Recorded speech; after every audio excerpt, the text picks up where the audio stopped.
Good morning. Today's topic is the germ theory of disease and Koch postulate. Before we start our lecture, let us know about Robert Koch, who was a German physician and microbiologist, is credited with founding medical microbiology and formulating his famous postulates. Now, let's begin the germ theory of disease. The germ theory of disease began to accumulate in the early 19th century by Agostino Vesey, who showed first the microorganism could cause disease. In 1835, that is silkworm disease was due to a fungal infection. He also suggested that many diseases were due to microbial infection. After that, in 1845, M.J. Berkeley proved that the potato blight was caused by a fungus. At that time, Louis Pasteur was working on fermentation. So, following his success with the study of fermentation, was asked by the French government to investigate the pebrine disease of silkworm that was disrupting the silk industry. So, after several years of work, he showed that the disease was caused due to an protozoan parasite. And he has suggested that it can be controlled by raising caterpillars, which is from a healthy egg and was produced by healthy moth. Now, Joseph Lister. He was an English surgeon who worked on the prevention of wound infection. Joseph Lister was born on 1827 and took his last breath in 1912. He was impressed with Pasteur's work on the improvement of the microorganism in fermentation and putrefaction. He had played some important role for the introduction of aseptic technique for surgeries, in which year? In 1867. He has provided indirect evidence for the importance of microorganism, which is responsible for human diseases. At that time, he had used phenol for sterilization. The approach was remarkably successful and transformed surgery after Lister published his finding in 1867.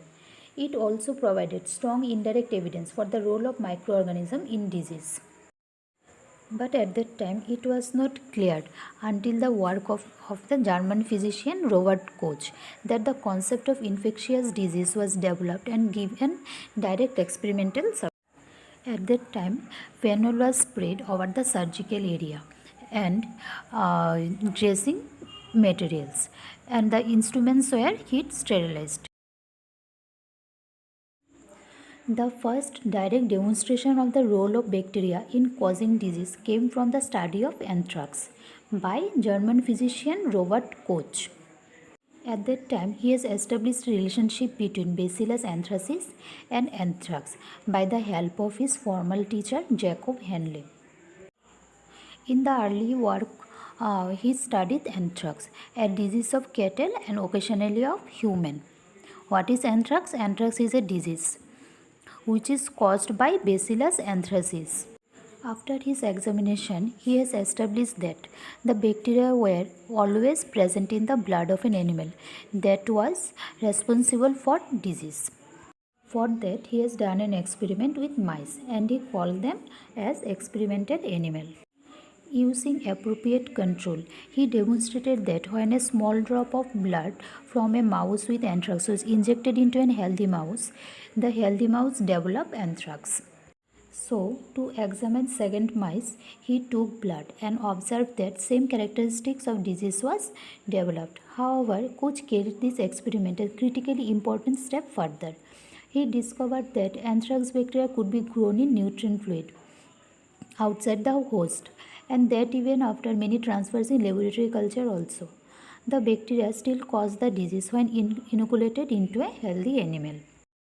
On the basis of this experiment, he formulated a set of rigorous criteria, which is known as Koch postulates. His first postulate was the suspected pathogen must be present in all cases of the disease and absent from healthy animal, as you can see in this animal also, that he had in the disease animal the suspected pathogen was present, but in healthy animal suspected pathogen was absent. His second postulate was the suspected pathogen must be grown in pure culture.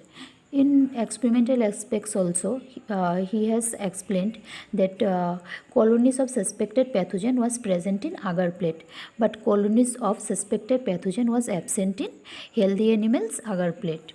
Third number is cell from a pure culture of the suspected pathogen must cause disease in a healthy animal.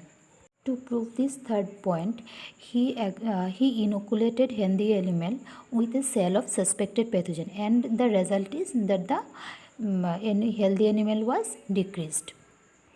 His fourth point is the suspected pathogen must be re-isolated and shown to be the same as the original.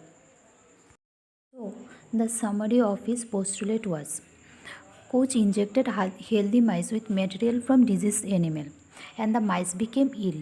After transferring anthrax by inoculating through a series of 20 mice, he incubated a piece of spleen containing the anthrax bacillus in beef serum. The bacilli grew, reproduced, and produced spore. When the isolated bacilli or spore were injected into mice, anthrax developed. His criteria for improving the causal relationship between a microorganism and a specific disease was known as postulates.